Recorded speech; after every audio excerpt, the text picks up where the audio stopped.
test the claim.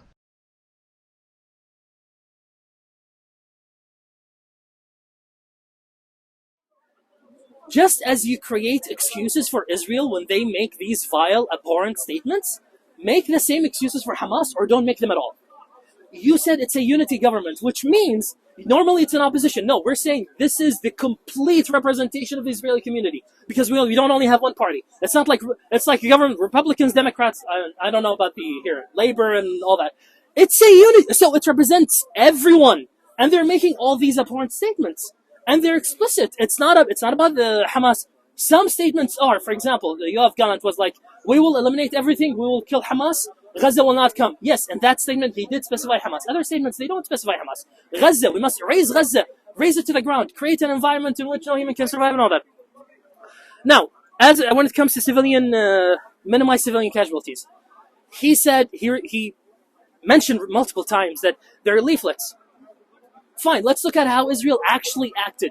When you say that it's just some rogue actors, no, it's not rogue actors. It's the whole IDF.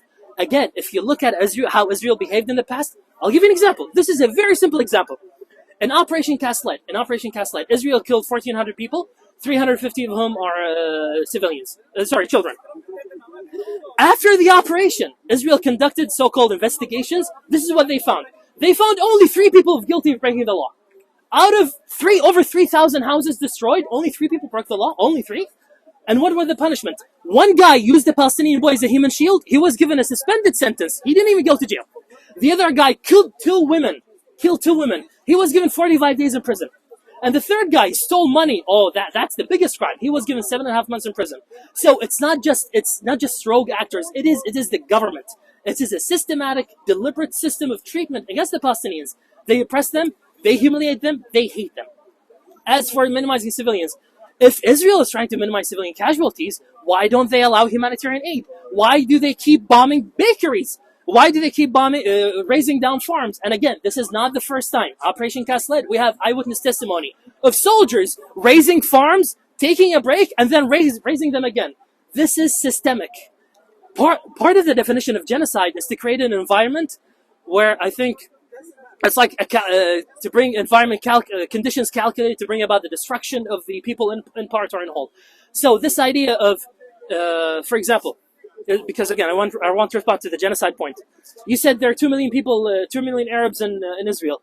The definition of genocide does not say you have to kill every single Arab. It does not say you have to kill every single member of that group. It's sufficient to destroy them in part or in whole.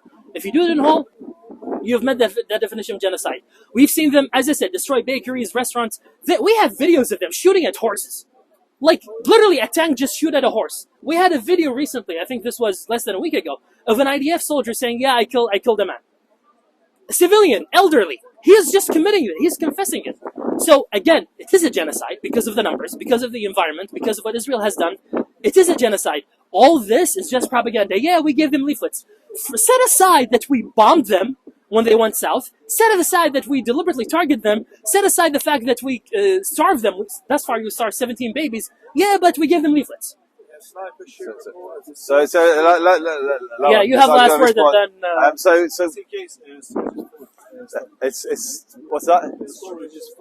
Let me just very quickly. How much should I list? I'll be 2 seconds. Okay, amazing. It's a one-state solution. There's no other way. Literally no other way. Okay, so because you just got a one-state solution, whichever side has got the majority will. Thank you. Make it a one-state solution with the UN peacemakers, whatever, anything. Yes. Albums. No. What I'm saying is you can create checks and balances, whatever. I agree with you that the majority can abuse the. I think it's inevitable. Hopefully, I get enough. Right now, if you had an Israeli majority, I feel the Palestinians become very bad. Mike is. I agree with you. Okay, but nonetheless, you want a one-state solution. That's the only way, because Israel will not allow a two-state solution. Israel never wanted a two-state solution. Just the ethical and moral ideal for a minute. Just ethical ideal. Here's the ethical ideal.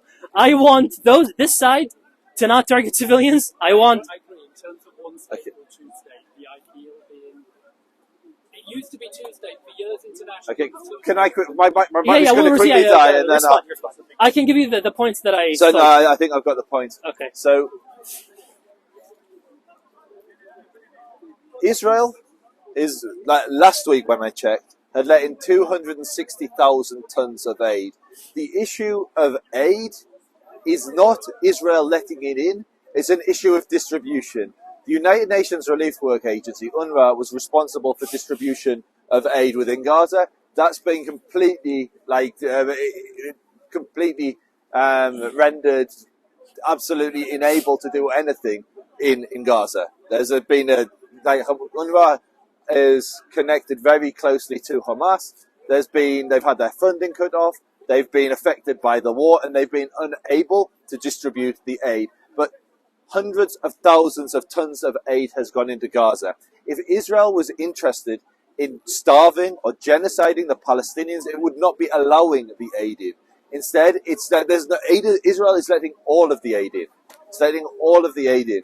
And now I will keep going back. You will absolutely be able to find statements that we both think are repulsive that Israelis have made, as we can find that Hamas have made. The difference is in action.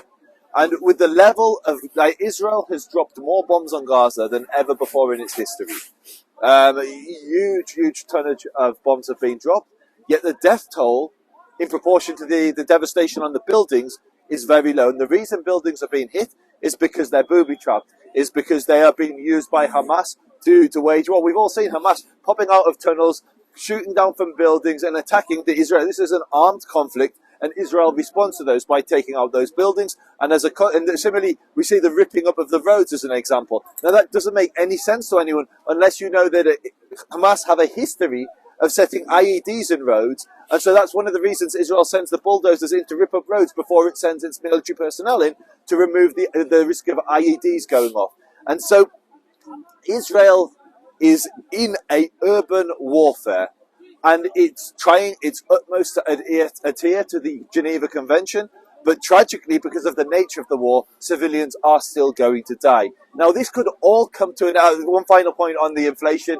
Anyone who's serious, just look at the Al-Ahli hospital, where a Palestinian Islamic Jihad rocket fell on the car park. Within 10 minutes, the Hamas Ministry of Health had said that 500 Palestinians have been killed in that attack. And that is what they called was an Israeli attack. It wasn't. It was an Islamic Jihad rocket. The rocket fell in a car park. They're tragically worse than Palestinians. If you look at the photographs that were killed, if you look at the photographs, you can maybe count 27 body bags, but nowhere near the 500 that Hamas claim. So we know that Hamas are inflating the body count. Look at the damage to the crater in the Al-Ahli hospital. It was outside in a car park, and there were some displaced Palestinians, internally displaced Palestinians, resting in a green next to the car park. They had tents set up, and they definitely were Palestinians who were injured in that attack, and some tragically were killed.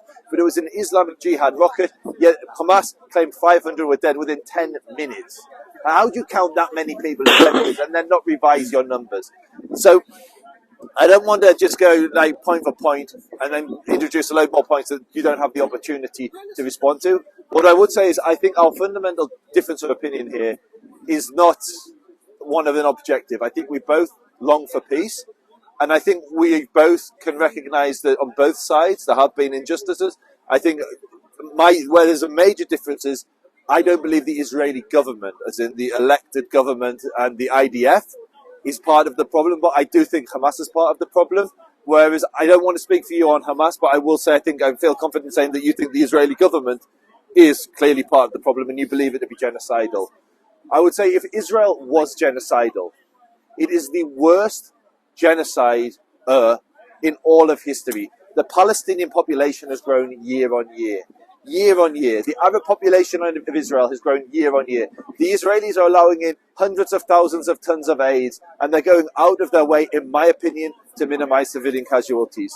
What I would say, and I think this will be my closing comment, is whatever Israel is doing, I want it to do even more. Because I long for the day when Israelis and Palestinians can live securely and coexist in that land. I visit Palestinian families every time I'm in Israel. I visit Israeli families every time I'm in Israel. When you speak to people on the ground, be they settlers, be they Palestinians, be they supporters of Hamas or supporters of Islamic Jihad, most of the people want to coexist. And the difficulty we have is all of us that are watching this video at the moment that live outside of Israel, I believe with complete sincerity that if it was left to the Israelis and the Palestinians without interference from the outside world, they would have made peace decades ago. But it's because Israel is so important to Jews, so important to Christians, and so important to Muslims that there's this huge pressure that they feel they cannot make peace or they represent a cause. And that's been the biggest stumbling block to peace. The biggest stumbling block to peace is not the settlements. The biggest stumbling block to peace is not Hamas. The biggest stumbling block to peace is actually all of us. It's the huge pressure that we put on those people to fight our fight, to fight the jihad, to fight for Israel to remain Jewish, to fight the challenge we have.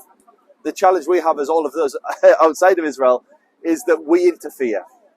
And inshallah, be'ezrat Hashem, the children of the land will actually be given the freedom to forge and to foster the conditions that can bring about peaceful coexistence between Jews and Arabs in that land.